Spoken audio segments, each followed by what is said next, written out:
Chapter 3, Karma Yoga. Text 1. Arjuna Uvacha Jayasi chet karmanaste muta buddhi janardana tatkin karmani ghore mang niyodhyasi Keshava.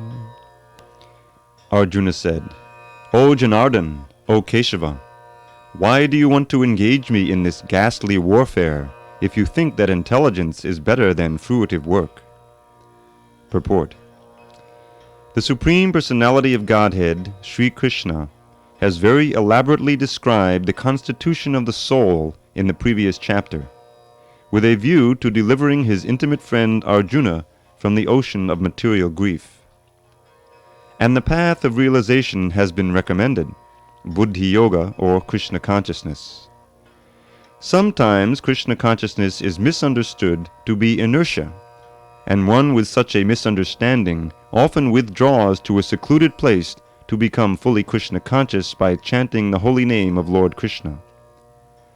But without being trained in the philosophy of Krishna consciousness, it is not advisable to chant the holy name of Krishna in a secluded place, where one may acquire only cheap adoration from the innocent public. Arjuna also thought of Krishna consciousness, or Buddhi Yoga, or intelligence in spiritual advancement of knowledge, as something like retirement from active life and the practice of penance and austerity at a secluded place. In other words, he wanted to skillfully avoid the fighting by using Krishna consciousness as an excuse. But as a sincere student, he placed the matter before his master and questioned Krishna as to his best course of action. In answer, Lord Krishna elaborately explained Karma Yoga, or work in Krishna consciousness, in this third chapter. Text 2. Vyamashreneva vakyenaha buddhim mohyasiva me tadekam vada nishchitya yena shreyohamapnuyam. My intelligence is bewildered by your equivocal instructions. Therefore, please tell me decisively which will be most beneficial for me. Purport. In the previous chapter, as a prelude to the Bhagavad Gita, many different paths were explained, such as Sankhya Yoga, Buddhi Yoga, control of the senses by intelligence, work without fruitive desire, and the position of the neophyte. This was all presented unsystematically. A more organized outline of the path would be necessary for action and understanding. Arjuna, therefore, wanted to clear up these apparently confusing matters so that any common man could accept them without misinterpretation. Although Krishna had no intention of confusing Arjuna by any jugglery of words, Arjuna could not follow the process of Krishna consciousness, either by inertia or by active service.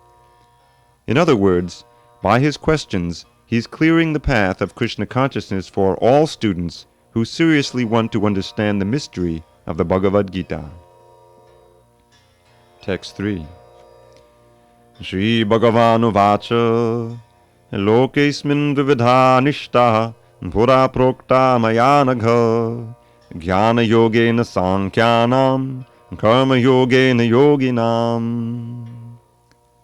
The Supreme Personality of Godhead said, O sinless Arjuna, I have already explained that there are two classes of men who try to realize the self. Some are inclined to understand it by empirical, philosophical speculation, and others by devotional service. Purport. In the second chapter, verse 39, the Lord explained two kinds of procedures, namely Sankhya Yoga and Karma Yoga, or Buddhi Yoga. In this verse, the Lord explains the same more clearly. Sankhya Yoga, or the analytical study of the nature of spirit and matter, is the subject matter for persons who are inclined to speculate and understand things by experimental knowledge and philosophy. The other class of men work in Krishna consciousness, as it is explained in the 61st verse of the second chapter. The Lord has explained, also in the 39th verse, that by working by the principles of Buddhi Yoga or Krishna consciousness, one can be relieved from the bonds of action. And furthermore, there is no flaw in the process. The same principle is more clearly explained in the 61st verse, that this Buddhi Yoga is to depend entirely on the Supreme, or more specifically, on Krishna. And in this way all the senses can be brought under control very easily. Therefore, both the yogas are interdependent, as religion and philosophy. Religion without philosophy is sentiment, or sometimes fanaticism, while philosophy without religion is mental speculation. The ultimate goal is Krishna, because the philosophers who are also seriously searching after the absolute truth come in the end to Krishna consciousness. This is also stated in the Bhagavad Gita. The whole process is to understand the real position of the self in relation to the super-self. The indirect process is philosophical speculation, by which, gradually, one may come to the point of Krishna consciousness. And the other process is directly connecting with everything in Krishna consciousness. Of these two, the path of Krishna consciousness is better because it does not depend on purifying the senses by a philosophical process. Krishna consciousness is itself the purifying process, and by the direct method of devotional service, it is simultaneously easy and sublime. Text 4.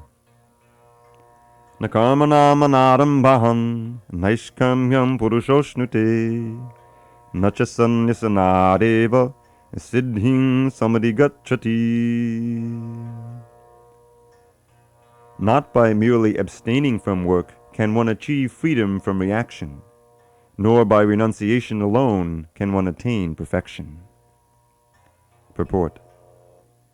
The renounced order of life can be accepted when one has been purified by the discharge of the prescribed form of duties which are laid down just to purify the hearts of materialistic men. Without purification, one cannot attain success by abruptly adopting the fourth order of life, sannyas. According to the empirical philosophers, simply by adopting sannyas or retiring from fruitive activities, one at once becomes as good as Narayan. But Lord Krishna does not approve this principle. Without purification of heart, sannyas is simply a disturbance to the social order. On the other hand, if someone takes to the transcendental service of the Lord, even without discharging his prescribed duties, whatever he may be able to advance in the cause is accepted by the Lord, Buddhi Yoga. Svalpamapyasya dharmasya trayate mahato bhayat. Even a slight performance of such a principle enables one to overcome great difficulties. Text 5. Nahi kaschit janamapi jatutishtatya karma krit karyate yavashak karma savak prakati jaya gunai. Everyone is forced to act helplessly according to the qualities he has acquired from the modes of material nature. Therefore, no one can refrain from doing something, not even for a moment. Purport. It is not a question of embodied life, but it is the nature of the soul to be always active. Without the presence of the spirit soul, the material body cannot move. The body is only a dead vehicle to be worked by the spirit soul, which is always active and cannot stop even for a moment.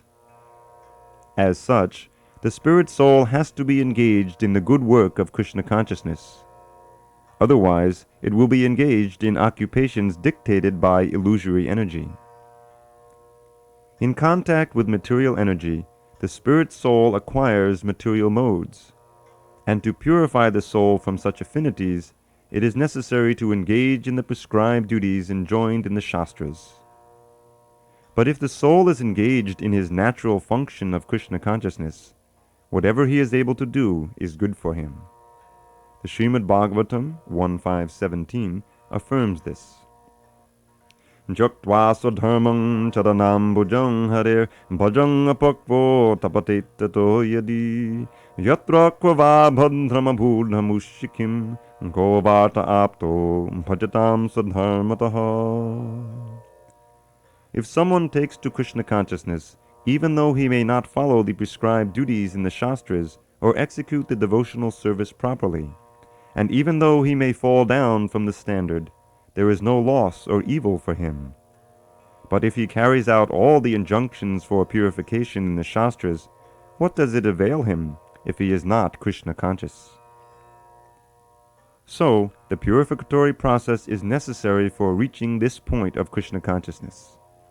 Therefore, sannyas, or any purificatory process, is to help reach the ultimate goal of becoming Krishna conscious, without which everything is considered a failure. Text 6. Karmendriyani sangyamya ya asti manasa smaran indriyartan vimudhatma mityacharasa uchyate. One who restrains the senses of action, but whose mind dwells on sense objects, certainly deludes himself and is called a pretender. Purport. There are many pretenders who refuse to work in Krishna consciousness, but make a show of meditation, while actually dwelling within the mind upon sense enjoyment. Such pretenders may also speak on dry philosophy in order to bluff sophisticated followers. But according to this verse, these are the greatest cheaters. For sense enjoyment, one can act in any capacity of the social order. But if one follows the rules and regulations of his particular status, he can make gradual progress in purifying his existence. But he who makes a show of being a yogi while actually searching for the objects of sense gratification must be called the greatest cheater, even though he sometimes speaks of philosophy. His knowledge has no value, because the effects of such a sinful man's knowledge are taken away by the illusory energy of the Lord. Such a pretender's mind is always impure, and therefore his show of yogic meditation has no value whatsoever. Text 7. Yastvindriyani manasaha niyamyadabhatev jana karmendriyai karma yogam asakta savishishyate. On the other hand, if a sincere person tries to control the active senses by the mind and begins karma yoga in Krishna consciousness without attachment, he is by far superior. Purport. Instead of becoming a pseudo-transcendentalist for the sake of wanton living and sense enjoyment, it is far better to remain in one's own business and execute the purpose of life, which is to get free from material bondage and enter into the kingdom of God. The prime svartakati, or goal of self-interest, is to reach Vishnu. The whole institution of Varna and Ashram is designed to help us reach this goal of life. A householder can also reach this destination by regulated service in Krishna consciousness. For self-realization, one can live a controlled life as prescribed in the Shastras, and continue carrying out his business without attachment, and in that way make progress. A sincere person who follows this method is far better situated than the false pretender who adopts show-bottle spiritualism to cheat the innocent public. A sincere sweeper in the street is far better than the charlatan meditator who meditates only for the sake of making a living. Text 8. Niyatam kuda karmatvam karmanjayo yakarmanaha sharira yatra pichati na prasidhyeja karmanaha. Perform your prescribed duty, for doing so is better than not working. One cannot even maintain one's physical body without work. Purport. There are many pseudo-meditators who misrepresent themselves as belonging to high parentage, and great professional men who falsely pose that they have sacrificed everything for the sake of advancement in spiritual life. Lord Krishna did not want Arjuna to become a pretender. Rather, the Lord desired that Arjuna perform his prescribed duties as set forth for Kshatriyas. Arjuna was a householder and a military general, and therefore it was better for him to remain as such and perform his religious duties as prescribed for the householder Kshatriya. Such activities gradually cleanse the heart of a mundane man and free him from material contamination. So-called renunciation for the purpose of maintenance is never approved by the Lord, nor by any religious scripture. After all, one has to maintain one's body and soul together by some work. Work should not be given up capriciously, without purification of materialistic propensities. Anyone who is in the material world is certainly possessed of the impure propensity for lording it over material nature, or, in other words, for sense gratification. Such polluted propensities have to be cleared. Without doing so, through prescribed duties, one should never attempt to become a so-called transcendentalist, renouncing work and living at the cost of others. Text 9. Yagyartat karmano nyatra loko yang karma bandhanaha tadartang karma konteya mukta sangha samachara. Work done as a sacrifice for Vishnu has to be performed. Otherwise, work causes bondage in this material world. Therefore, O son of Kunti, perform your prescribed duties for his satisfaction, and in that way you will always remain free from bondage. Purport. Since one has to work even for the simple maintenance of the body, the prescribed duties for a particular social position and quality are so made that that purpose can be fulfilled. Yajna means Lord Vishnu, or sacrificial performances. All sacrificial performances also are meant for the satisfaction of Lord Vishnu. The Vedas enjoin, Yajno vai Vishnu. In other words, the same purpose is served whether one performs prescribed yajnas or directly serves Lord Vishnu. Krishna consciousness is therefore performance of yajna as it is prescribed in this verse. The Varnashram institution also aims at satisfying Lord Vishnu. Varnashrama chadavata purushena parakpuman Vishnu aradyati. Vishnu Purana 388. Therefore, one has to work for the satisfaction of Vishnu. Any other work done in this material world will be a cause of bondage, for both good and evil work have their reactions, and any reaction binds the performer. Therefore, one has to work in Krishna consciousness to satisfy Krishna or Vishnu. And while performing such activities, one is in a liberated stage. This is the great art of doing work, and in the beginning this process requires very expert guidance. One should therefore act very diligently under the expert guidance of a devotee of Lord Krishna, or under the direct instruction of Lord Krishna himself, under whom Arjuna had the opportunity to work. Nothing should be performed for sense gratification, but everything should be done for the satisfaction of Krishna. This practice will not only save one from the reaction of work, but also gradually elevate one to transcendental loving service of the Lord, which alone can raise one to the kingdom of God. Text 10.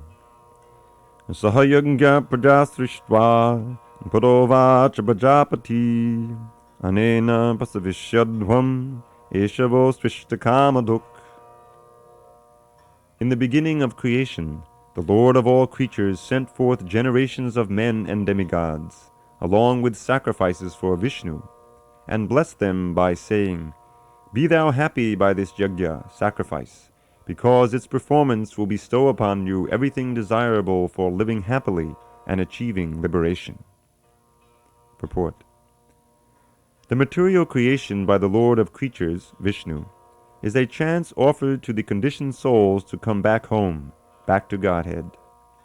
All living entities within the material creation are conditioned by material nature, because of their forgetfulness of their relationship to Vishnu or Krishna, the Supreme Personality of Godhead.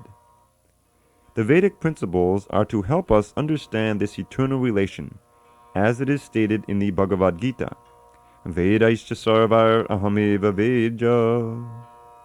The Lord says that the purpose of the Vedas is to understand Him. In the Vedic hymns it is said, Patim Vishwasyatmeshwaram. Therefore, the Lord of the living entities is the Supreme Personality of Godhead, Vishnu. In the Srimad Bhagavatam, also, 2.4.20, Srila Shukadev Goswami describes the Lord as Pati in so many ways. Shriyakpati, Yagyapati, Prajapati, Dhyambati, Lokapati, Dharapati, Patir Gatishchandaka Vrishni Satvatam, Prasidatam me Bhagavan Satam Pati. The Prajapati is Lord Vishnu, and he is the Lord of all living creatures, all worlds, and all beauties, and the protector of everyone. The Lord created this material world to enable the conditioned souls to learn how to perform yajnas or sacrifices for the satisfaction of Vishnu, so that while in the material world they can live very comfortably without anxiety, and after finishing the present material body they can enter into the kingdom of God. That is the whole program for the conditioned soul. By performance of yajna, the conditioned souls gradually become Krishna conscious and become godly in all respects. In the age of Kali, the Sankirtan Yajna, the chanting of the names of God, is recommended by the Vedic scriptures, and this transcendental system was introduced by Lord Chaitanya for the deliverance of all men in this age. Sankirtan Yajna and Krishna consciousness go well together. Lord Krishna in his devotional form as Lord Chaitanya is mentioned in the Srimad Bhagavatam 11.5.32 as follows, with special reference to the Sankirtan Yajna. Krishna Varnam Tvisha Krishnam Sangopangastra Parshadam Yagyai Sankirtana Praya Yajanti Hisumerasaha. In this age of Kali, people who are endowed with sufficient intelligence will worship the Lord, who is accompanied by his associates, by performance of Sankirtan Yajna. Other yajnas prescribed in the Vedic literatures are not easy to perform in this age of Kali, but the Sankirtan Yajna is easy and sublime for all purposes, as recommended in Bhagavad Gita also, 9.14. Text 11. Devan bhavayatanena te deva bhavayantu va parasparam bhavayanta shreyak paramavapsyata. The demigods, being pleased by sacrifices, will also please you, and thus by cooperation between men and demigods, prosperity will reign for all. Purport. The demigods are empowered administrators of material affairs. The supply of air, light, water, and all other benedictions for maintaining the body and soul of every living entity is entrusted to the demigods, who are innumerable assistants in different parts of the body of the Supreme Personality of Godhead. Their pleasures and displeasures are dependent on the performance of yajnas by the human being. Some of the yajnas are meant to satisfy particular demigods, but even in so doing, Lord Vishnu is worshipped in all yajnas as the chief beneficiary. It is stated also in the Bhagavad Gita that Krishna himself is the beneficiary of all kinds of yajnas. Bhoktarang yajnatapasam. Therefore, ultimate satisfaction of the Yajnapati is the chief purpose of all yajnas. When these yajnas are perfectly performed, naturally the demigods in charge of the different departments of supply are pleased, and there is no scarcity in the supply of natural products. Performance of yajnas has many side benefits, ultimately leading to liberation from material bondage. By performance of yajnas, all activities become purified, as it is stated in the Vedas. Ahara Shuddhau, Sattva Shuddhi, Sattva Shuddhau, Dhruva Smriti, Smriti Lambhe, Sarva Grantinam, Vipramoksha. By performance of yajna, one's eatables become sanctified, and by eating sanctified foodstuffs, one's very existence becomes purified. By the purification of existence, finer tissues in the memory become sanctified, and when memory is sanctified, one can think of the path of liberation. And all these combined together lead to Krishna consciousness, the great necessity of present-day society. Text 12. Ishtan bhogan hivo deva dasyante yagna bhavita dhayadattana pradayabhyo yo bhunkte stena eva sa. In charge of the various necessities of life, the demigods, being satisfied by the performance of yajna or sacrifice, will supply all necessities to you. But he who enjoys such gifts without offering them to the demigods in return is certainly a thief. Purport. The demigods are authorized supplying agents on behalf of the Supreme Personality of Godhead, Vishnu. Therefore, they must be satisfied by the performance of prescribed yajnas. In the Vedas, there are different kinds of yajnas prescribed for different kinds of demigods, but all are ultimately offered to the Supreme Personality of Godhead. For one who cannot understand what the Personality of Godhead is, sacrifice to the demigods is recommended. According to the different material qualities of the persons concerned, different types of yajnas are recommended in the Vedas. Worship of different demigods is also on the same basis, namely, according to different qualities. For example, the meat-eaters are recommended to worship the goddess Kali, the ghastly form of material nature, and before the goddess the sacrifice of animals is recommended.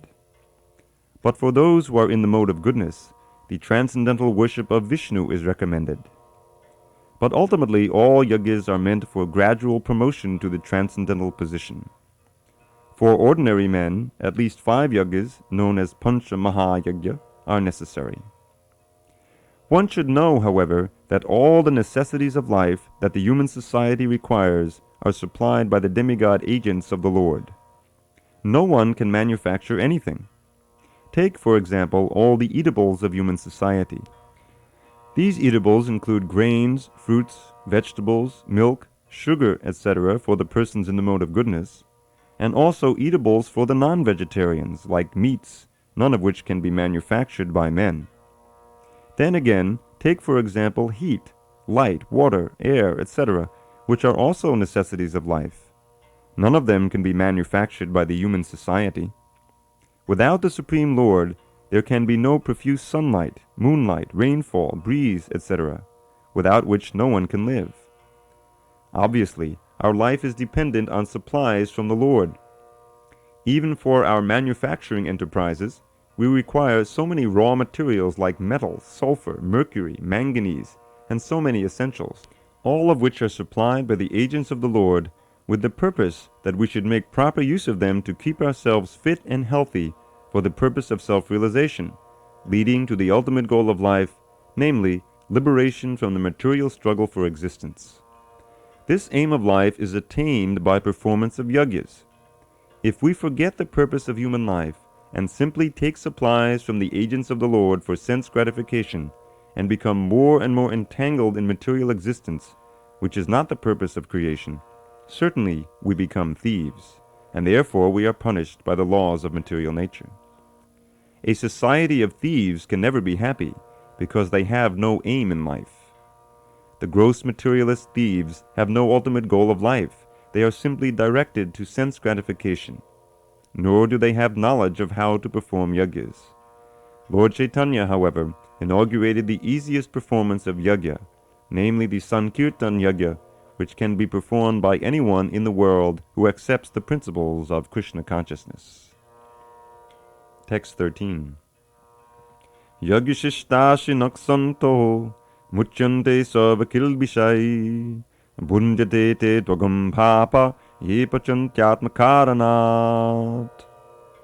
The devotees of the Lord are released from all kinds of sins because they eat food which is offered first for sacrifice. Others, who prepare food for personal sense enjoyment, verily eat only sin. Purport. The devotees of the Supreme Lord, or the persons who are in Krishna consciousness, are called santas, and they are always in love with the Lord, as it is described in the Brahma Samhita 5.38. Brahmanjana churita bhakti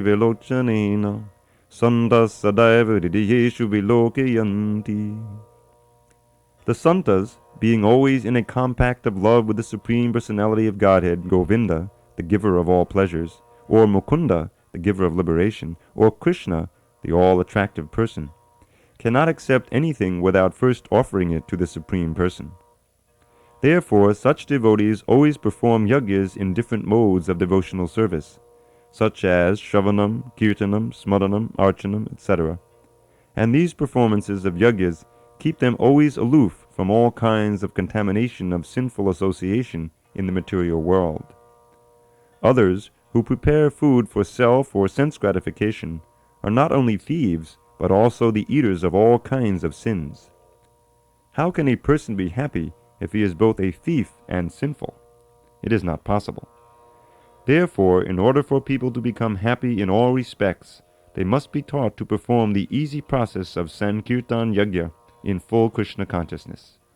Otherwise, there can be no peace or happiness in the world. Text 14.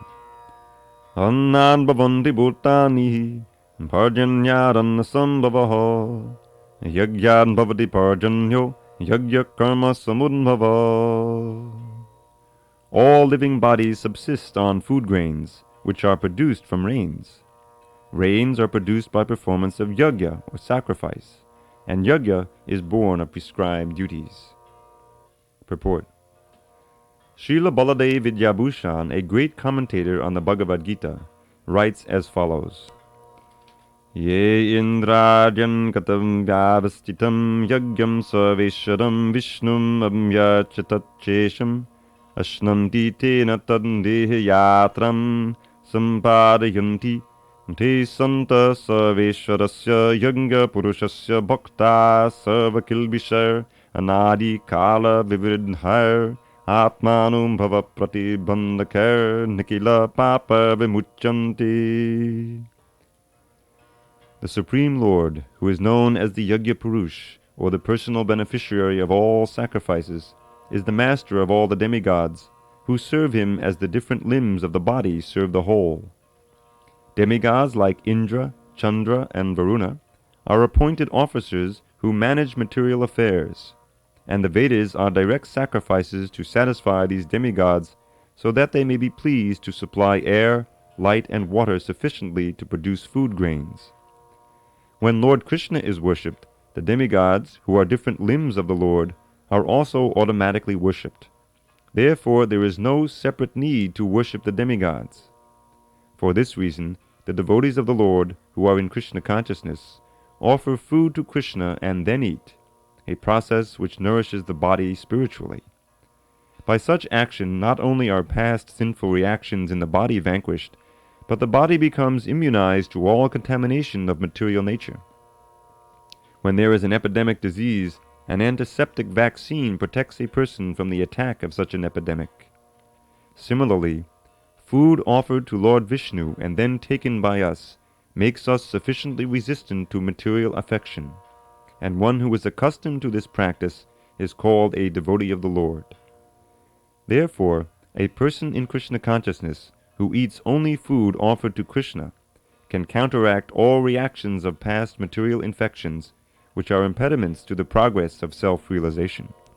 On the other hand, one who does not do so continues to increase the volume of sinful action, and this prepares the next body to resemble hogs and dogs, to suffer the resultant reactions of all sins. The material world is full of contaminations, and one who is immunized by accepting prasadam of the Lord, food offered to Vishnu, is saved from the attack, whereas one who does not do so becomes subjected to contamination. Food grains or vegetables are factually eatables. The human being eats different kinds of food grains, vegetables, fruits, etc., and the animals eat the refuse of the food grains and vegetables, grass, plants, etc. Human beings accustomed to eating meat and flesh must also depend on the production of vegetation in order to eat the animals. Therefore, ultimately, we have to depend on the production of the field and not on the production of big factories. The field production is due to sufficient rain from the sky, and such rains are controlled by demigods like Indra, the sun, the moon, etc., and they are all servants of the Lord. The Lord can be satisfied by sacrifices. Therefore, one who cannot perform them will find himself in scarcity. That is the law of nature. Yajna, specifically the Sankirtan Yajna prescribed for this age, must therefore be performed to save us at least from scarcity of food supply. Text 15. Karma brahmodbhavam vidhi, brahmaksharasamudbhavam, tasmat sarvakatam brahma, nityam yagye patishtitam. Regulated activities are prescribed in the Vedas, and the Vedas are directly manifested from the Supreme Personality of Godhead. Consequently, the all-pervading transcendence is eternally situated in acts of sacrifice. Purport. Yagyartha karma, or the necessity of work for the satisfaction of Krishna only, is more expressly stated in this verse. If we have to work for the satisfaction of the Yajna Purush, Vishnu, then we must find out the direction of work in Brahman, or the transcendental Vedas. The Vedas are therefore codes of working directions. Anything performed without the direction of the Vedas is called vikarma, or unauthorized or sinful work. Therefore, one should always take direction from the Vedas to be saved from the reaction of work. As one has to work in ordinary life by the direction of the state, one similarly has to work under direction of the supreme state of the Lord. Such directions in the Vedas are directly manifested from the breathing of the Supreme Personality of Godhead. It is said, Asya mahato bhutasya nishvasitam etad yadnrigvedo yajurveda samavedo tarvangidasa. The four Vedas, namely the Rig Veda, Yajurveda, Samaveda, and Atharva Veda, are all emanations from the breathing of the great personality of Godhead. Brihad Aranyaka Upanishad 4.5.11. The Lord, being omnipotent, can speak by breathing air, for as it is confirmed in the Brahma Samhita, the Lord has the omnipotence to perform through each of his senses the actions of all other senses. In other words, the Lord can speak through his breathing, and he can impregnate by his eyes. In fact, it is said that he glanced over material nature and thus fathered all living entities. After creating or impregnating the conditioned souls into the womb of material nature, he gave his directions in the Vedic wisdom as to how such conditioned souls can return home back to Godhead. We should always remember that the conditioned souls in material nature are all eager for material enjoyment. But the Vedic directions are so made that one can satisfy one's perverted desires, then return to Godhead, having finished his so-called enjoyment. It is a chance for the conditioned souls to attain liberation. Therefore, the conditioned souls must try to follow the process of yajna by becoming Krishna conscious. Even those who have not followed the Vedic injunctions may adopt the principles of Krishna consciousness, and that will take the place of performance of Vedic yajnas or karmas. Text 16. Evam pravartitang chakram naunavaratayati haya agayur indrayaramo mogham partha sajivati. My dear Arjuna, one who does not follow in human life the cycle of sacrifice thus established by the Vedas certainly leads a life full of sin. Living only for the satisfaction of the senses, such a person lives in vain. Purport. The Mammonist philosophy of work very hard and enjoy sense gratification is condemned herein by the Lord. Therefore, for those who want to enjoy this material world, the above-mentioned cycle of performing yajnas is absolutely necessary. One who does not follow such regulations is living a very risky life, being condemned more and more. By nature's law, this human form of life is specifically meant for self-realization in either of the three ways, namely karma yoga, jnana yoga, or bhakti yoga. There is no necessity of rigidly following the performances of the prescribed yajnas for the transcendentalists who are above vice and virtue. But those who are engaged in sense gratification require purification by the above-mentioned cycle of yajna performances. There are different kinds of activities. Those who are not Krishna conscious are certainly engaged in sensory consciousness. Therefore, they need to execute pious work. The yajna system is planned in such a way that sensory-conscious persons may satisfy their desires without becoming entangled in the reaction of sense-gratificatory work. The prosperity of the world depends not on our own efforts, but on the background arrangement of the Supreme Lord, directly carried out by the demigods. Therefore, the yajnas are directly aimed at the particular demigods mentioned in the Vedas. Indirectly, it is the practice of Krishna consciousness, because when one masters the performance of yajnas, one is sure to become Krishna conscious. But if by performing yajnas one does not become Krishna conscious, such principles are counted as only moral codes. One should not, therefore, limit his progress only to the point of moral codes, but should transcend them to attain Krishna consciousness. Text 17. Yastvātmaratadeva syād atmatriptascha manavaha atmanyeva cha santushtas tasya karyam na vidyate. But for one who takes pleasure in the self, whose human life is one of self-realization, and who is satisfied in the self only, fully satiated, for him there is no duty. Purport. A person who is fully Krishna conscious and is fully satisfied by his acts in Krishna consciousness no longer has any duty to perform. Due to his being Krishna conscious, all impiety within is instantly cleansed, an effect of many, many thousands of yajna performances. By such clearing of consciousness, one becomes fully confident of his eternal position in relationship with the Supreme. His duty thus becomes self-illuminated by the grace of the Lord, and therefore he no longer has any obligations to the Vedic injunctions. Such a Krishna-conscious person is no longer interested in material activities, and no longer takes pleasure in material arrangements like wine, women, and similar infatuations. Text 18. Naiva tasya krute narto na krute neha kaschana nachasya sarva bhuteshu kaschid artha vipashayaha. A self-realized man has no purpose to fulfill in the discharge of his prescribed duties, nor has he any reason not to perform such work, nor has he any need to depend on any other living being. Purport. A self-realized man is no longer obliged to perform any prescribed duty, save and except activities in Krishna consciousness. Krishna consciousness is not inactivity either, as will be explained in the following verses.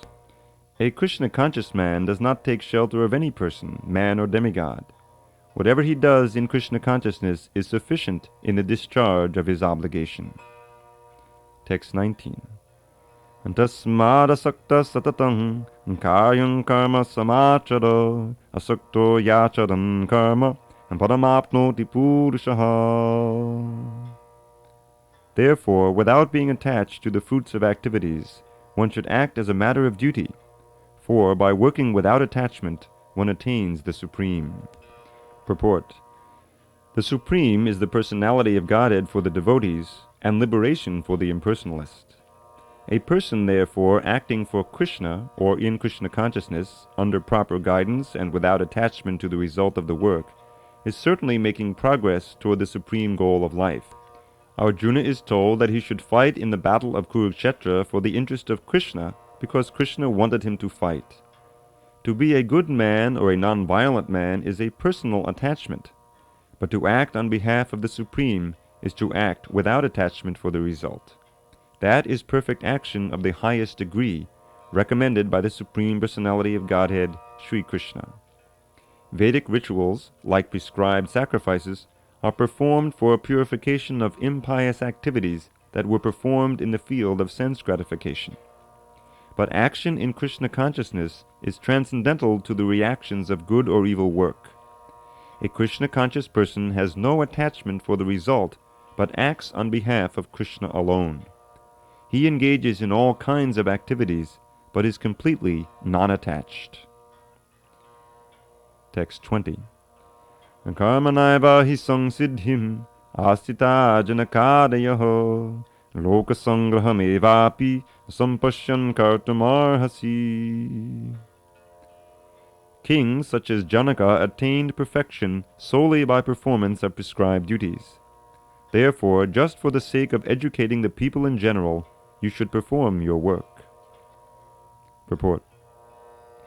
Kings like Janaka were all self-realized souls. Consequently, they had no obligation to perform the prescribed duties in the Vedas. Nonetheless, they performed all prescribed activities just to set examples for the people in general. Janaka was the father of Sita and father-in-law of Lord Sri Ram. Being a great devotee of the Lord, he was transcendentally situated. But because he was the king of Mithila, a subdivision of Bihar province in India, he had to teach his subjects how to perform prescribed duties. Lord Krishna and Arjuna, the Lord's eternal friend, had no need to fight in the battle of Kurukshetra, but they fought to teach people in general that violence is also necessary in a situation where good arguments fail. Before the battle of Kurukshetra, every effort was made to avoid the war, even by the Supreme Personality of Godhead, but the other party was determined to fight. So, for such a right cause, there is a necessity for fighting. Although one who is situated in Krishna consciousness may not have any interest in the world, he still works to teach the people how to live and how to act. Experienced persons in Krishna consciousness can act in such a way that others will follow, and this is explained in the following verse. Text 21. Yad-yada charati shrestahas tattadevetaro janaha sayat pramanam kurute lokastadanuvartate. Whatever action a great man performs, common men follow, and whatever standards he sets by exemplary acts, all the world pursues. Purport. People in general always require a leader who can teach the public by practical behavior. A leader cannot teach the public to stop smoking if he himself smokes. Lord Chaitanya said that a teacher should behave properly before he begins teaching. One who teaches in that way is called Acharya, or the ideal teacher. Therefore, a teacher must follow the principles of Shastra, scripture, to teach the common man. The teacher cannot manufacture rules against the principles of revealed scriptures. The revealed scriptures, like Manu Samhita and similar others, are considered the standard books to be followed by human society. Thus, the leader's teaching should be based on the principles of such standard Shastras. One who desires to improve himself must follow these standard rules as they are practiced by the great teachers.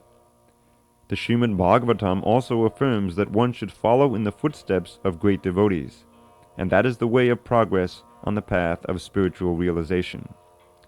The king or the executive head of state, the father and the school teacher are all considered to be natural leaders of the innocent people in general. All such natural leaders have a great responsibility to their dependents. Therefore, they must be conversant with standard books of moral and spiritual codes. Text 22. Aname partasti kartavyam drishu lokeshu kinchana nanavaptamavaptavyam varta eva chakarmani. O son of Prita, there is no work prescribed for me within all the three planetary systems, nor am I in want of anything, nor have I a need to obtain anything, and yet I am engaged in prescribed duties. The Supreme Personality of Godhead is described in the Vedic literatures as follows. Tamishwaranam paramam maheshwaram Dhang devatanam paramam chadaivatam Patim patinam paramam padastad Vidama devam bhuvaneshamidyam Natasya kayam karanam cha vidyate Natatsamascha bhyadikascha drishyate Parasya shakti vividhaiva shuyate Svabhaviki jnana balakriyacha. The Supreme Lord is the controller of all other controllers, and He is the greatest of all the diverse planetary leaders. Everyone is under His control. All entities are delegated with particular power only by the Supreme Lord. They are not supreme themselves. He is also worshipable by all demigods and is the Supreme Director of all directors. Therefore He is transcendental to all kinds of material leaders and controllers and is worshipable by all. there is no one greater than him, and he is the supreme cause of all causes. He does not possess a bodily form like that of an ordinary living entity. There is no difference between his body and his soul. He is absolute. All his senses are transcendental. Any one of his senses can perform the action of any other sense. Therefore, no one is greater than him or equal to him. His potencies are multifarious, and thus his deeds are automatically performed as a natural sequence. Shvetashvatara Upanishad 6:7-8. Since everything is in full opulence in the personality of Godhead and is existing in full truth, there is no duty for the Supreme Personality of Godhead to perform. One who must receive the results of work has some designated duty. But one who has nothing to achieve within the three planetary systems certainly has no duty.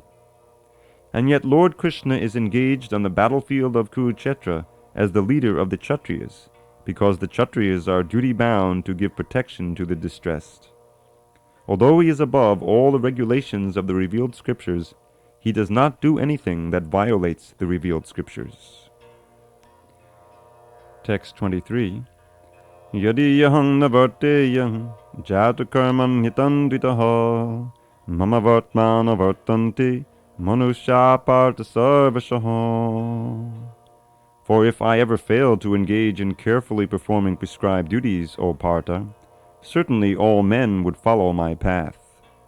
Purport. In order to keep the balance of social tranquility for progress in spiritual life, there are traditional family usages meant for every civilized man. Although such rules and regulations are for the conditioned souls and not Lord Krishna, because he descended to establish the principles of religion, he followed the prescribed rules. Otherwise, common men would follow in his footsteps, because he is the greatest authority. From the Srimad Bhagavatam, it is understood that Lord Krishna was performing all the religious duties at home and out of home, as required of a householder. Text 24. Utsideyuri me lokaha nakoyam karma chedaham sankarasya chakartasyam upahanyami ma praja. If I did not perform prescribed duties, all these worlds would be put to ruination. I would be the cause of creating unwanted population, and I would thereby destroy the peace of all living beings. Purport. Varna Sankara is unwanted population which disturbs the peace of the general society. In order to check this social disturbance, there are prescribed rules and regulations by which the population can automatically become peaceful and organized for spiritual progress in life. When Lord Krishna descends, naturally he deals with such rules and regulations in order to maintain the prestige and necessity of such important performances. The Lord is the father of all living entities, and if the living entities are misguided, indirectly the responsibility goes to the Lord. Therefore, whenever there is general disregard of regulative principles, the Lord himself descends and corrects the society. We should, however, note carefully that although we have to follow in the footsteps of the Lord, we still have to remember that we cannot imitate him. Following and imitating are not on the same level. We cannot imitate the Lord by lifting Govardhan Hill, as the Lord did in his childhood. It is impossible for any human being. We have to follow his instructions, but we may not imitate him at any time. The Srimad Bhagavatam 10:33, 30-31 affirms, Naitat samachayet jatu manasapi yanishvaraha vinasyatyacharan maudhyad yatarudhrobdijam visham ishvaranang vachak satyam tataiva charitam kuchit tesham yatsavacho yuktam buddhimang tatsamacharet. One should simply follow the instructions of the Lord and his empowered servants. Their instructions are all good for us, and any intelligent person will perform them as instructed. However, one should guard against trying to imitate their actions. One should not try to drink the ocean of poison in imitation of Lord Shiva. We should always consider the position of the Ishwaras, or those who can actually control the movements of the sun and moon, as superior. Without such power, one cannot imitate the Ishwaras, who are super powerful. Lord Shiva drank poison to the extent of swallowing an ocean. But if any common man tries to drink even a fragment of such poison, he will be killed. There are many pseudo-devotees of Lord Shiva who want to indulge in smoking ganja, marijuana, and similar intoxicating drugs, forgetting that by so imitating the acts of Lord Shiva, they are calling death very near. Similarly, there are some pseudo-devotees of Lord Krishna who prefer to imitate the Lord in his Rasa Lila, or dance of love, forgetting their inability to lift Govardhan Hill. It is best, therefore, that one should not try to imitate the powerful, but simply follow their instructions. Nor should one try to occupy their posts without qualification. There are so many incarnations of God without the power of the Supreme Godhead. Text 25. Asakta karmanya vidvangso yata kurvanti bharata koyad vidvang tata saktas chikishu lokasangraham.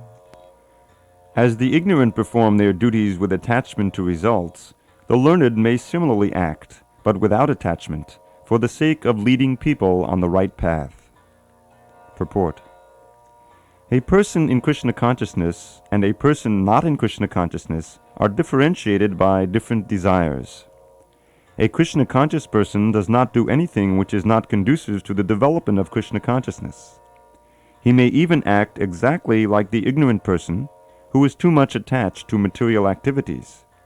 But one is engaged in such activities for the satisfaction of his sense gratification, whereas the other is engaged for the satisfaction of Krishna.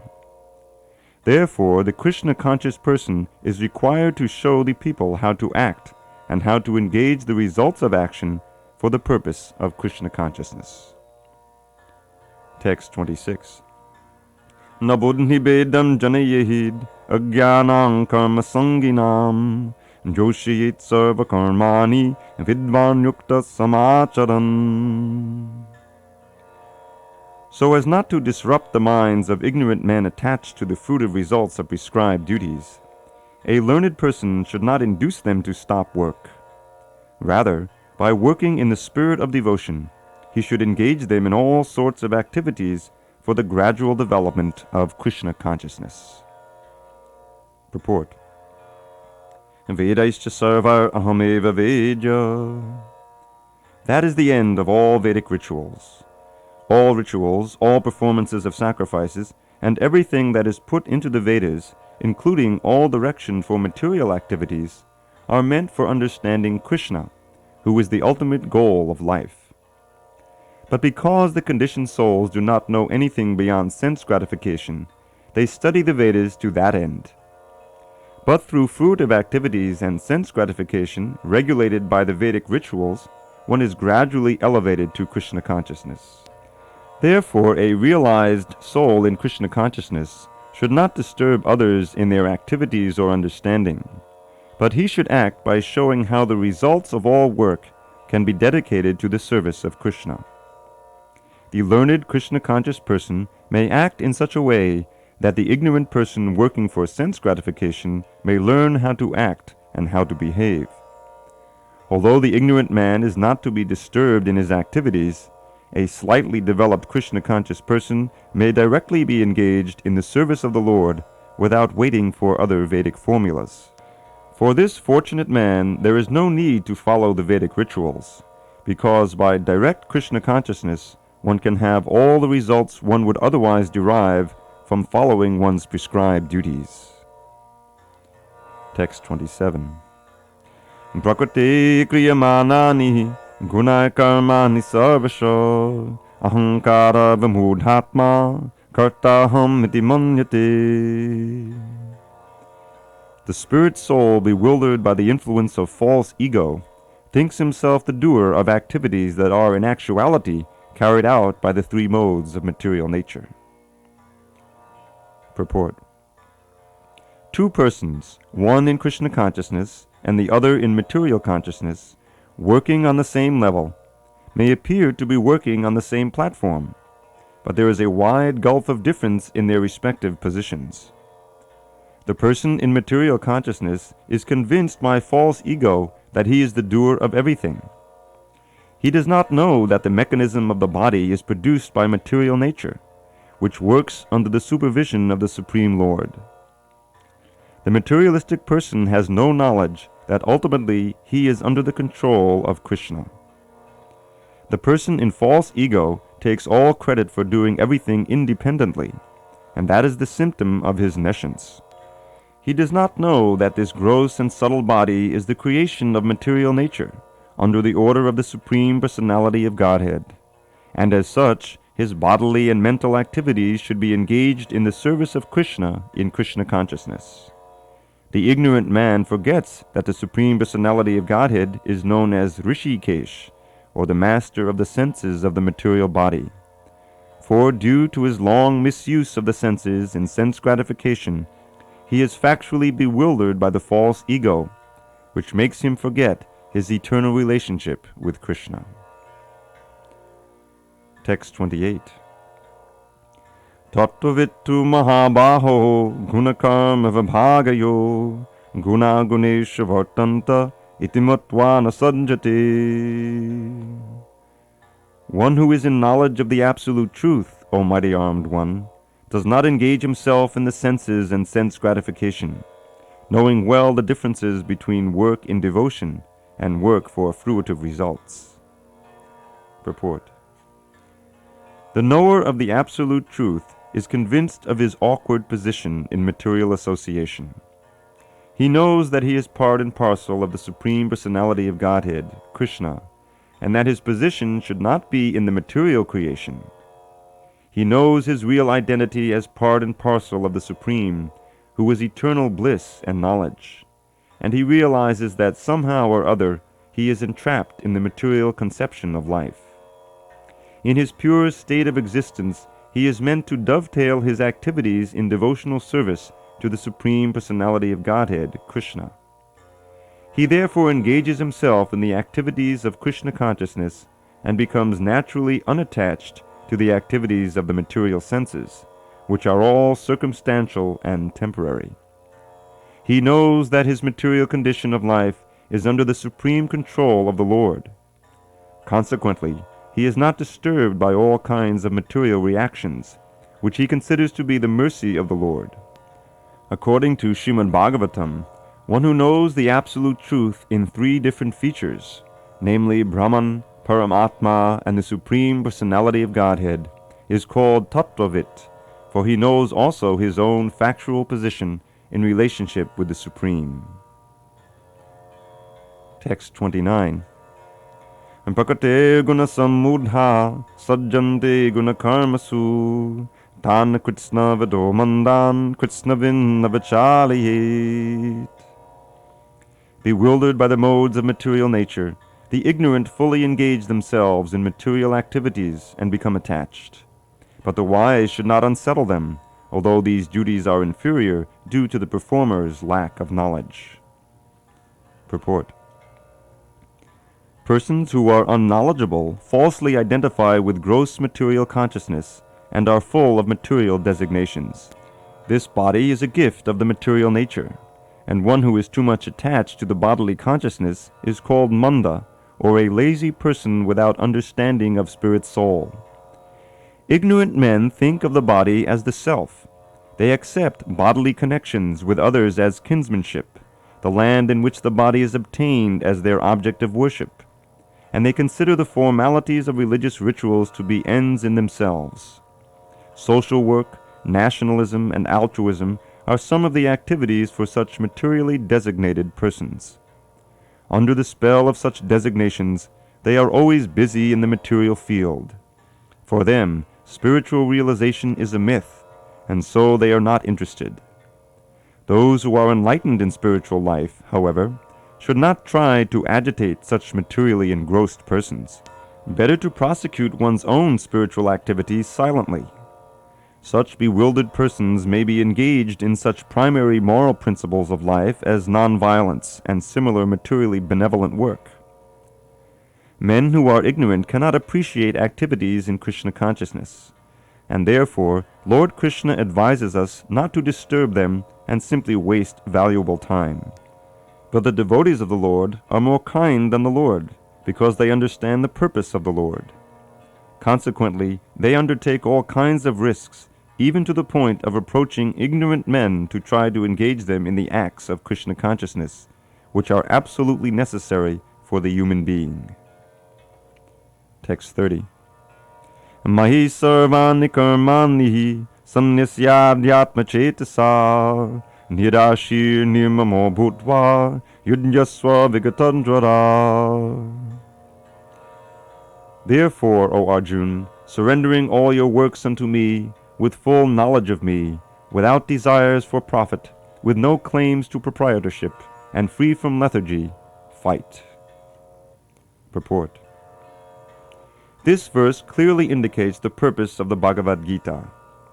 The Lord instructs that one has to become fully Krishna conscious to discharge duties, as if in military discipline. Such an injunction may make things a little difficult. Nevertheless, duties must be carried out with dependence on Krishna, because that is the constitutional position of the living entity. The living entity cannot be happy independent of the cooperation of the Supreme Lord, because the eternal constitutional position of the living entity is to become subordinate to the desires of the Lord. Arjuna was therefore ordered by Sri Krishna to fight as if the Lord were his military commander. One has to sacrifice everything for the good will of the Supreme Lord, and at the same time discharge prescribed duties without claiming proprietorship. Arjuna did not have to consider the order of the Lord. He had only to execute his order. The Supreme Lord is the soul of all souls. Therefore, one who depends solely and wholly on the Supreme Soul without personal consideration, or in other words, one who is fully Krishna conscious, is called Adhyatma Cheta. Nirashi means that one has to act on the order of the master, but should not expect fruitive results. The cashier may count millions of dollars for his employer, but he does not claim a cent for himself. Similarly, one has to realize that nothing in the world belongs to any individual person, but that everything belongs to the Supreme Lord. That is the real purport of Mayi, or unto me. And when one acts in such Krishna consciousness, certainly he does not claim proprietorship over anything. This consciousness is called nirmama, or nothing is mine. And if there is any reluctance to execute such a stern order, which is without consideration of so-called kinsmen in the bodily relationship, that reluctance should be thrown off. In this way one may become vigatadvara, or without feverish mentality or lethargy. Everyone, according to his quality and position, has a particular type of work to discharge, and all such duties may be discharged in Krishna consciousness as described above. That will lead one to the path of liberation. Text 31. Ye me matamidam nityam anutishtanti manava shraddhavanto nasuyanto muchyante tepi karmabhi. Those persons who execute their duties according to my injunctions, and who follow this teaching faithfully, without envy, become free from the bondage of fruitive actions. Purport. The injunction of the Supreme Personality of Godhead, Krishna, is the essence of all Vedic wisdom, and therefore is eternally true without exception. As the Vedas are eternal, so this truth of Krishna consciousness is also eternal. One should have firm faith in this injunction without envying the Lord. There are many philosophers who write comments on the Bhagavad Gita but have no faith in Krishna. They will never be liberated from the bondage of fruitive action. But an ordinary man with firm faith in the eternal injunctions of the Lord, even though unable to execute such orders, becomes liberated from the bondage of the law of karma. In the beginning of Krishna consciousness, one may not fully discharge the injunctions of the Lord, But because one is not resentful of this principle and works sincerely without consideration of defeat and hopelessness, he will surely be promoted to the stage of pure Krishna consciousness. Text 32. Ye tretarabhyasuyanto nanutishtanti me matam sarvajnana vimhudangstan viddinashtan chetasaha. But those who, out of envy, disregard these teachings and do not follow them are to be considered bereft of all knowledge, befooled, and ruined in their endeavors for perfection. Purport. The flaw of not being Krishna conscious is clearly stated herein. As there is punishment for disobedience to the order of the Supreme Executive Head, so there is certainly punishment for disobedience to the order of the Supreme Personality of Godhead. A disobedient person, however great he may be, is ignorant of his own self and of the Supreme Brahman, Paramatma, and the Personality of Godhead, due to a vacant heart. Therefore there is no hope of perfection of life for him. Text 33. Sadrisham cheshtate swasya pakate gyanavanapi pakating yanti bhutani nigrahaking karishyati. Even a man of knowledge acts according to his own nature, for everyone follows the nature he has acquired from the three modes. What can repression accomplish? Purport. Unless one is situated on the transcendental platform of Krishna consciousness, he cannot get free from the influence of the modes of material nature, as it is confirmed by the Lord in the 7th chapter, 7:14.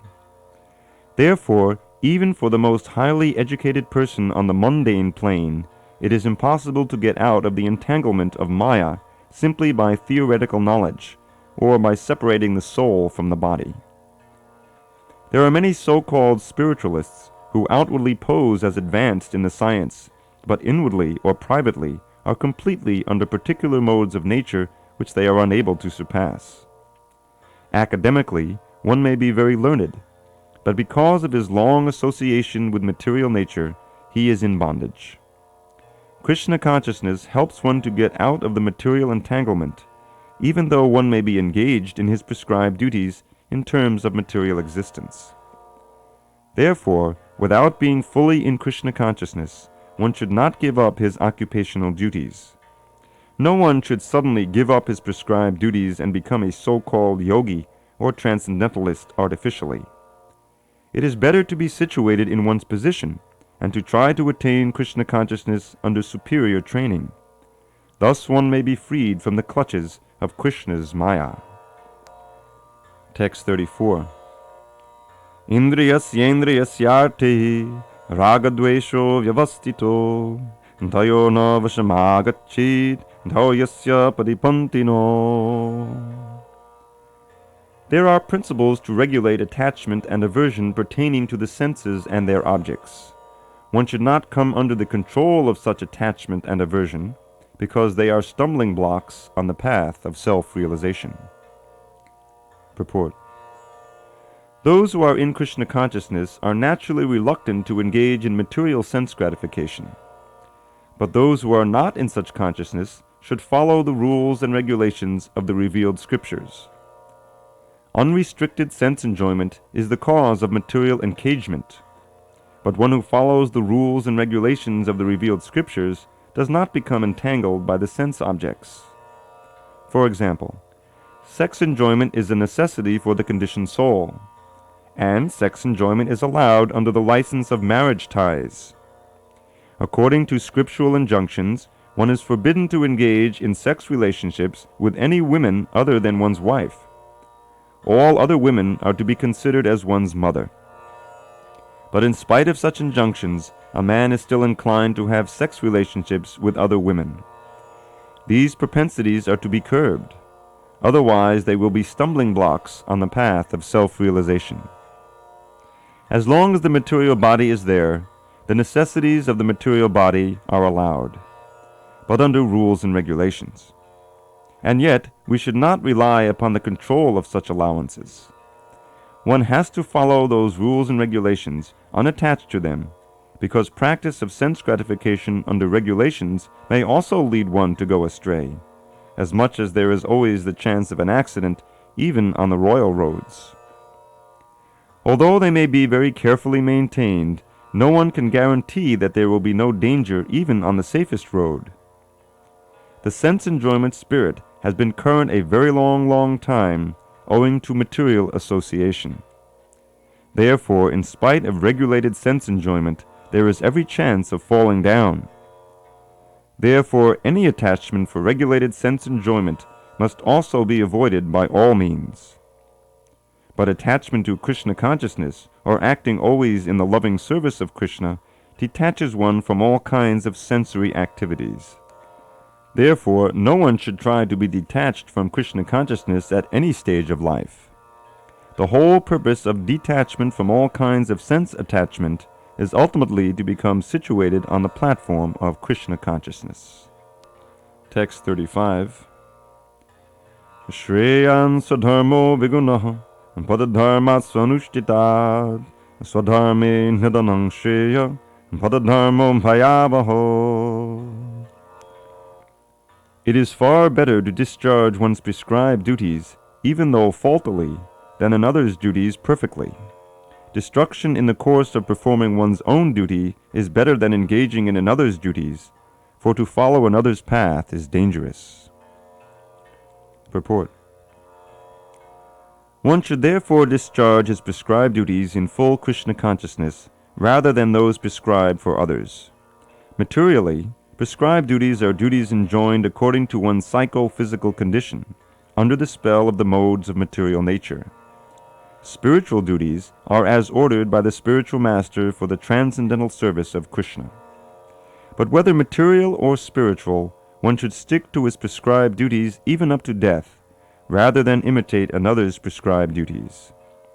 Duties on the spiritual platform and duties on the material platform may be different, but the principle of following the authorized direction is always good for the performer. When one is under the spell of the modes of material nature, one should follow the prescribed rules for his particular situation and should not imitate others. For example, a Brahmin who is in the mode of goodness is non-violent, whereas a Kshatriya who is in the mode of passion is allowed to be violent. As such, for a Kshatriya it is better to be vanquished following the rules of violence than to imitate a Brahmin who follows the principles of non-violence. Everyone has to cleanse his heart by a gradual process, not abruptly. However, when one transcends the modes of material nature and is fully situated in Krishna consciousness, he can perform anything and everything under the direction of a bona fide spiritual master. In that complete stage of Krishna consciousness, the Kshatriya may act as a Brahmin, or a Brahmin may act as a Kshatriya. In the transcendental stage, the distinctions of the material world do not apply. For example, Vishwamitra was originally a Kshatriya, but later on he acted as a Brahmin, whereas Parashuram was a Brahmin, but later on he acted as a Kshatriya. Being transcendentally situated, they could do so. But as long as one is on the material platform, he must perform his duties according to the modes of material nature.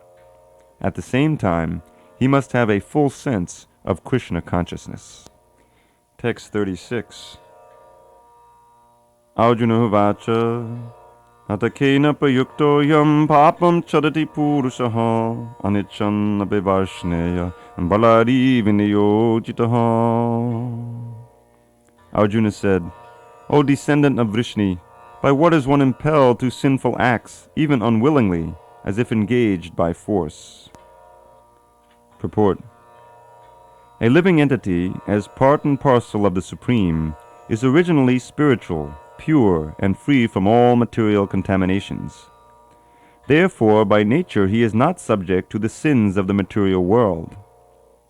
But when he is in contact with the material nature, he acts in many sinful ways, without hesitation, and sometimes even against his will. As such, Arjuna's question to Krishna is very sanguine as to the perverted nature of the living entities. Although the living entity sometimes does not want to act in sin, he is still forced to act. Sinful actions are not, however, impelled by the supersoul within, but are due to another cause, as the Lord explains in the next verse. Text 37. Shri Bhagavan Vacha Kamesha Krodesha Rajo Guna Samudbhava Mahashano Mahapapma Vidyenam Ihavairinam. The Supreme Personality of Godhead said, "It is lust only, Arjuna, which is born of contact with the material mode of passion and later transformed into wrath, and which is the all-devouring sinful enemy of this world." Purport: when a living entity comes in contact with the material creation, his eternal love for Krishna is transformed into lust in association with the mode of passion. Or, in other words, the sense of love of God becomes transformed into lust, as milk in contact with sour tamarind is transformed into yogurt. Then again, when lust is unsatisfied, it turns into wrath. Wrath is transformed into illusion, and illusion continues the material existence. Therefore, lust is the greatest enemy of the living entity, and it is lust only which induces the pure living entity to remain entangled in the material world. Wrath is the manifestation of the mode of ignorance. These modes exhibit themselves as wrath and other corollaries. If, therefore, the mode of passion, instead of being degraded into the mode of ignorance, is elevated to the mode of goodness by the prescribed method of living and acting, then one can be saved from the degradation of wrath by spiritual attachment. The Supreme Personality of Godhead expanded himself into many for his ever-increasing spiritual bliss, and the living entities are parts and parcels of this spiritual bliss. They also have partial independence, but by misuse of their independence, when the service attitude is transformed into the propensity for sense enjoyment, they come under the sway of lust. This material creation is created by the Lord to give facility to the conditioned souls to fulfill these lustful propensities. And when completely baffled by prolonged lustful activities, the living entities begin to inquire about their real position. This inquiry is the beginning of the Vedanta Sutras, wherein it is said, Atato Brahma Jignasa. One should inquire into the Supreme, and the Supreme is defined in Srimad Bhagavatam as Janma Jasyaton Vayaditadatascha, or the origin of everything is the Supreme Brahman. Therefore, the origin of lust is also in the Supreme. If, therefore, lust is transformed into love for the Supreme, or transformed into Krishna consciousness, or, in other words, desiring everything for Krishna, then both lust and wrath can be spiritualized. Hanuman, the great servitor of Lord Ram, exhibited his wrath by burning the golden city of Ravana, but by doing so he became the greatest devotee of the Lord. Here also, in Bhagavad Gita, the Lord induces Arjuna to engage his wrath upon his enemies for the satisfaction of the Lord. Therefore, lust and wrath, when they are employed in Krishna consciousness, become our friends instead of our enemies. Text 38. Dhume navriyate vannihir yatadarsho malena cha yatolbe navrito garbhas tatate nedamavritam. As fire is covered by smoke, as a mirror is covered by dust, or as the embryo is covered by the womb, the living entity is similarly covered by different degrees of this lust. Purport: there are 3 degrees of covering of the living entity by which his pure consciousness is obscured. This covering is but lust under different manifestations, like smoke in the fire, dust on the mirror, and the womb about the embryo. When lust is compared to smoke, it is understood that the fire of the living spark can be a little perceived. In other words, when the living entity exhibits his Krishna consciousness slightly, he may be likened to the fire covered by smoke. Although the fire is necessary when there is smoke, there is no overt manifestation of fire in the early stage. This stage is like the beginning of Krishna consciousness. The dust on the mirror refers to a cleansing process of the mirror of the mind by so many spiritual methods. The best process is to chant the holy names of the Lord. The embryo covered by the womb is an analogy illustrating a helpless position, for the child in the womb is so helpless that he cannot even move. This stage of living condition can be compared to that of the trees. The trees are also living entities, but they have been put into such a condition of life by such a great exhibition of lust that they are almost void of all consciousness. The covered mirror is compared to the birds and beasts, and the smoke-covered fire is compared to the human being. In the form of a human being, the living entity may revive a little Krishna consciousness, and if he makes further development, the fire of spiritual life can be kindled in the human form of life. By careful handling of the smoke in the fire can be made to blaze. Therefore, the human form of life is a chance for the living entity to escape the entanglement of material existence. In the human form of life, one can conquer the enemy, lust, by cultivation of Krishna consciousness under able guidance. Text 39. Avritam jnanametena jnanino nityavairina kamarupena konteya dushpurena nalena cha. Thus the wise living entity's pure consciousness becomes covered by his eternal enemy in the form of lust, which is never satisfied and which burns like fire. Purport. It is said in the Manusmriti that lust cannot be satisfied by any amount of sense enjoyment, just as fire is never extinguished by a constant supply of fuel. In the material world, the center of all activities is sex, and thus this material world is called Maitunya Agara, or the shackles of sex life. In the ordinary prison house, criminals are kept within bars. Similarly, the criminals who are disobedient to the laws of the Lord are shackled by sex life. Advancement of material civilization on the basis of sense gratification means increasing the duration of the material existence of a living entity. Therefore, this lust is the symbol of ignorance by which the living entity is kept within the material world. While one enjoys sense gratification, it may be that there is some feeling of happiness, but actually that so-called feeling of happiness is the ultimate enemy of the sense enjoyer. Text 40. Indriyani manobuddhir asyarishthanam etava mohayattesha jnanamavritya dehinam. The senses, the mind, and the intelligence are the sitting places of this lust. Through them, lust covers the real knowledge of the living entity and bewilders him. Purport. The enemy has captured different strategic positions in the body of the conditioned soul, and therefore Lord Krishna is giving hints of those places, so that one who wants to conquer the enemy may know where he can be found.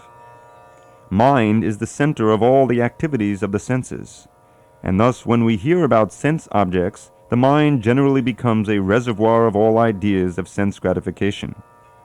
And as a result, the mind and the senses become the repositories of lust. Next, the intelligence department becomes the capital of such lustful propensities. Intelligence is the immediate next-door neighbor of the spirit soul. Lusty intelligence influences the spirit soul to acquire the false ego and identify itself with matter, and thus with the mind and the senses.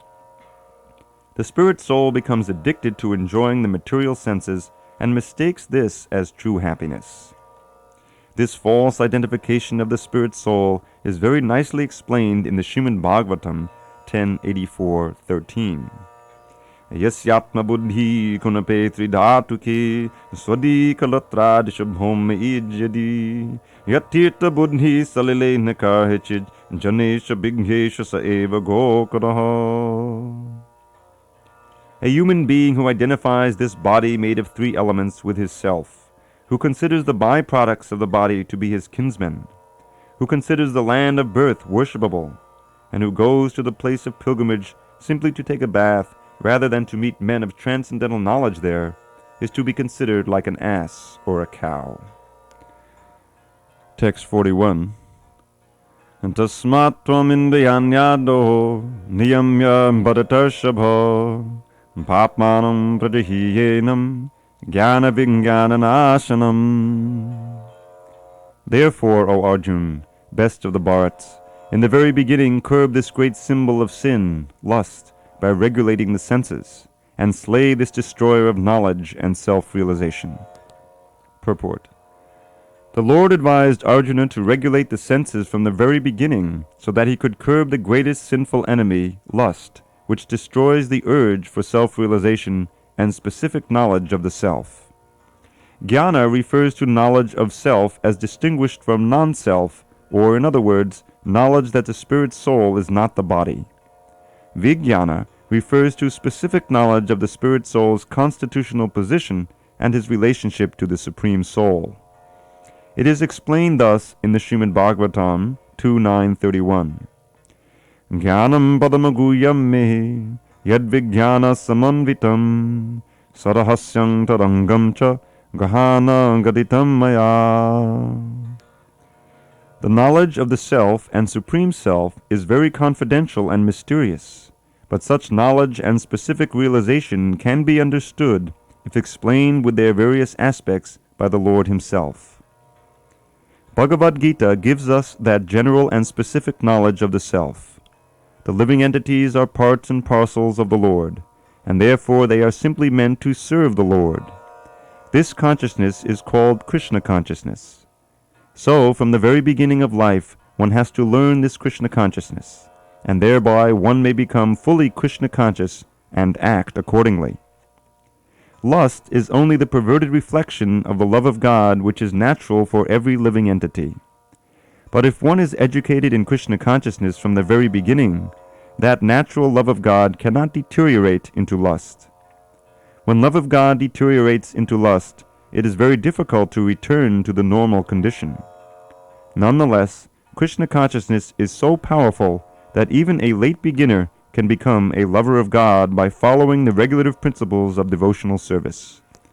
So, from any stage of life, or from the time of understanding its urgency, one can begin regulating the senses in Krishna consciousness, devotional service of the Lord, and turn the lust into love of Godhead, the highest perfectional stage of human life.